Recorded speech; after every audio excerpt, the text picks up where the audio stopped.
Ooh, that looks tasty. Folks, today the Hungry Gamer is back with another crowdfunding preview. And today we're talking about Explorers of Navoria, which is being localized by Dranda Games from an already existing game. Now, I'm telling you that now because that means that's going to be a little bit different. Dranda Games did not publish this game originally, they didn't design this game. Rather, from my understanding, they are simply bringing it to the English language and perhaps some other languages as well. I'm not completely sure of that. So because of that, what they have sent me is the base game, though there is also several expansions that you will be able to get in this campaign.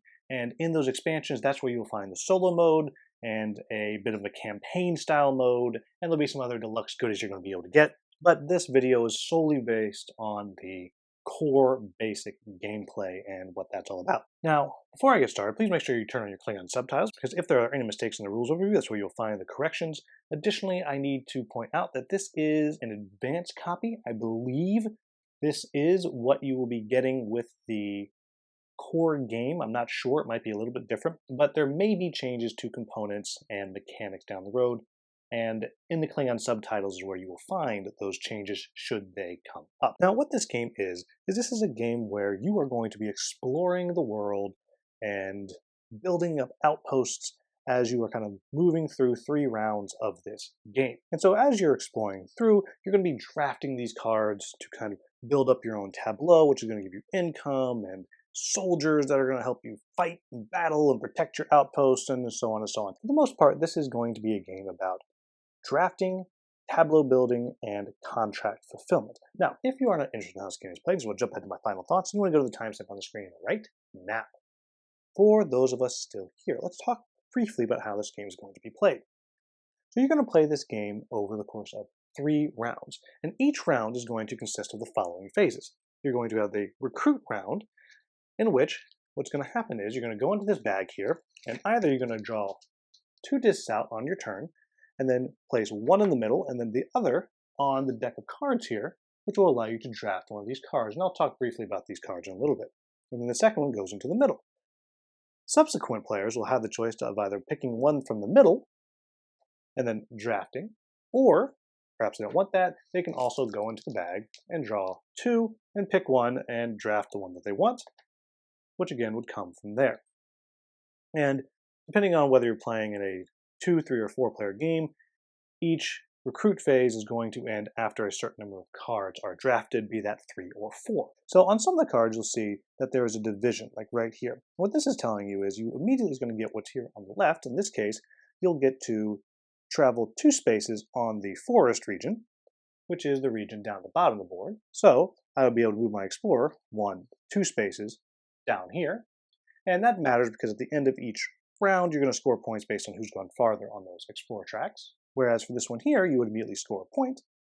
And then for both of these, when you get to the income phase, which I haven't talked about, you would get to activate whatever ability happens to be here. In this case, you would score 1 point for each of this faction symbol you have in your tableau, and for this one, for every outpost that you have built. Then, for these up here, you would instantly gain the benefit of 2 points, and you would get to build an outpost in the desert region. And so what that would mean is, I would come to my desert board here, I would take the top outpost, and I could place it here in the desert. Though I could only do that if I had explored that far. So let's say I was there, or even further down, I would simply place on the first outpost marker that there is on the board. For this next one here, I would immediately gain 3 apples, which will be used to fulfill contracts, which we'll talk about in a minute. And then over here for the soldier, at the end of the game, I would score 2 points for every outpost I've built in the forest. And all the cards have different abilities and different in-game scoring and income phase scoring, but this gives you the idea. It's also important to notice these symbols up here, because randomized each game, there will be these different favor goals. And once you've obtained 5 of a particular symbol in your tableau, then that will allow you to place your merit badge out onto that spot on the board, and you will have activated that in-game scoring. In this case, the first person to get 5 of the specific type of creature would mark this, and at the end of the game, every green card they have would be worth 3 points. Every time you get these resources, you're actually going to place them on one of these different docks. And it's kind of your choice where it is you place it as you get it, though once you've placed it, you can't move it.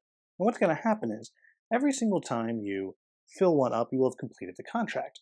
And you'll get this bonus over here, which would be explore a region and then get a point for every green card. However, as you put these outposts out, and you have to go from top to bottom, you'll be making these contracts worth more and more.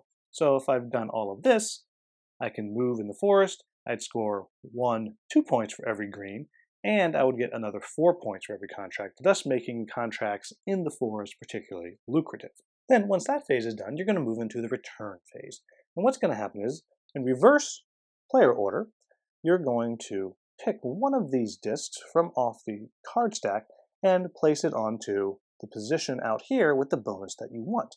So let's say that I really, really want to build an outpost. So maybe I would take this here and place it there, and in any place I want, I can build an outpost. Again, the regular rules apply, so I couldn't suddenly take an outpost and place it all the way out here because I haven't gotten there, and you always must go from 1 to 2 to 3, but I could do that like so.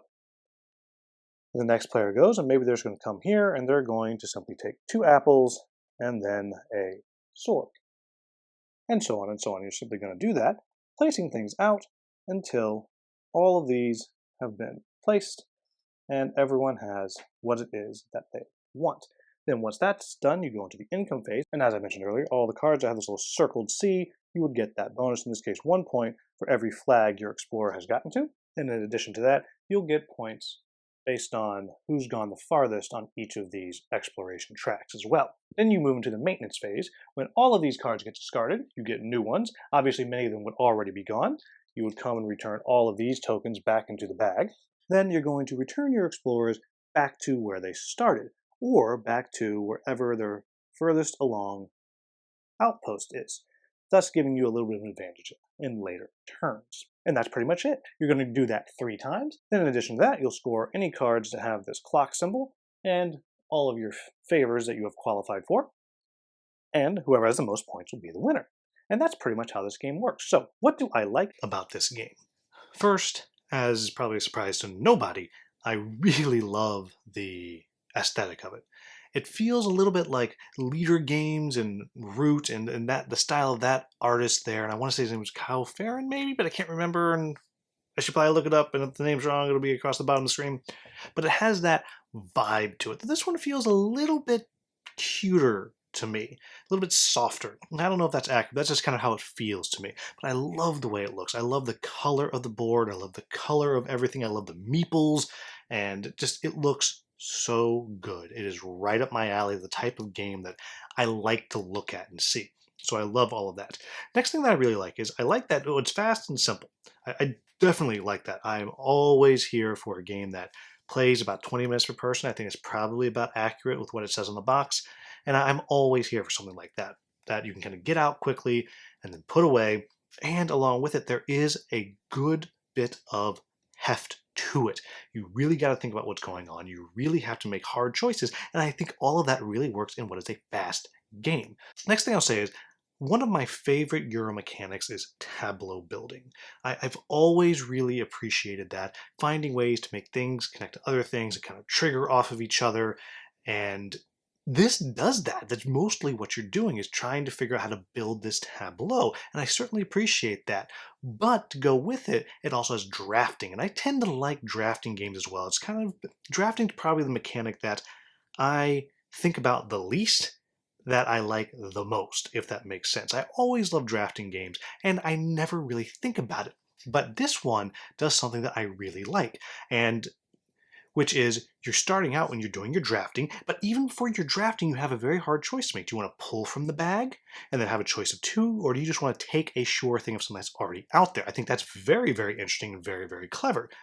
But what really makes this work to me is, yes, as you're drafting the cards, you have to choose, do I want an immediate benefit or potential more point later, which I love. But what really makes this game pop is, I call it the reverse drafting, because we spent time deciding what to put out onto the board by putting out the tokens on the decks, and now we're going to draft them back again to get different benefits. And the choices that you have to make to decide which one of those benefits you're going to take is often really, really hard. And I love that. I can't get enough of that. Just fantastic. Now, along with that, you have the exploration, which would be kind of the title of the game, right? And I like the way that works as well because it's triggering off all the cards that you're drafting. How far do you want to move? Well, I really want to move far on this one because the more the flags I pass, the more points I'm going to get, and I keep drafting these cards. I'm going to give me points every income phase. Very, very clever. But you're also going to get points for just being the farthest, which I think also works really, really well. So you can't ever really ignore anything. And in many ways, I feel like they're just tracks, but they're tracks that are interesting. You're going to move up those tracks. You're going to try to use that to get different things. But then if you've built your outpost out there, you don't have to go back as far. So now you have an advantage further on in the game, the next 2 turns. And it makes the contracts better. I haven't talked about the contracts yet, but contract fulfillment is super common in Euro games. But this one feels a bit more dynamic than a lot of them because not only are you going to get something for it, but if you've played your cards right, see what I did there? You're going to get even more for it because if you get those outposts out, then you're going to be able to trigger these contracts, which is going to send you further along down this path. And with some of them, it will send you down other paths as well. It just works so well together, and I adore all of that. So what are my quibbles with the game? The first part of this, I'm going to say, I don't know what else is in store. I've actually gotten to look at a very early draft of the translation of some of the other things that are going to be available. The expansion, the solo mode, and that. And I'm cautiously optimistic about it, but I don't know. I haven't played it because what do I really want? I really do want a solo. I really want to be able to do that. I also want a little more complexity because right now, a lot of the cards, this is beautiful art on them, but they do the same thing. It is, end of the game, you're going to get 2 points for every thing that you have accomplished. And that's fine. And so you kind of find yourself maybe chasing all of those, so you might get 6 points for every outpost you have in the forest or whatever it is. But there's not a lot of variety in how you're actually scoring the points and how these cards are triggering. And I wish there was a little bit more of that in the game, a little bit of variety. Maybe it's you get points for having a combination of the different types of creatures or whatever. So I wish there's a little more variety in that. I wish there was a solo mode. And I wish there's a little more variety on the contract boards themselves. Because right now all the boards are the same, and just if those boards were a little bit different, or if the different factions did something a little different, I call them factions of different colors, but they all are different meeples, they all look really cool, so I wish they were just a little bit different. So I guess what I'm saying here is there's not a lot of complexity to this game. There's a lot of choices to make, and there's a lot of time when you sit there and be like, ooh, what do I want? What is the smartest thing for me to do? So there is a little bit of risk of analysis paralysis depending on who you're playing with. It's not something that I think is going to be too common, but it is possible. But outside of the hard choices of what you want to pick and how that's going to affect you later on, there's not a lot of complexity in this game. And I think I wish there was an option to kind of make it a little bit more complex. And so there is potential for that with the expansions, but I have not actually seen them, so I can't say for sure that that's going to accomplish what you might be looking for with this. But that's pretty much it. I really like this game a lot. I'm going to go so far to say that if this delivers in 2024, it has a very good chance of being one of the nominees for my Game of the Year. That's how much I like this game from just a couple of plays with the prototype without the expansions. If they can stick the landing on this and bring it all together and the expansions do what I think they do, I think this game is brilliant. And you know what? I'm going to give this my highest recommendation for something that you should back on crowdfunding, assuming you like tableau building and you like drafting. If you like those two things and you like the art style, this to me is a can't miss game. It's simple, it's quick, and I adore it. So there you have it, folks. That is Explorers of Navoria from Dranda Games. As always, if I made any mistakes in the rules overview, please let me know in the comments with the timestamp so I can get that into the Klingon subtitles. If you found this video useful, please like, subscribe, share, maybe become a channel member. As always, thank you so much for watching. Have a wonderful, wonderful day.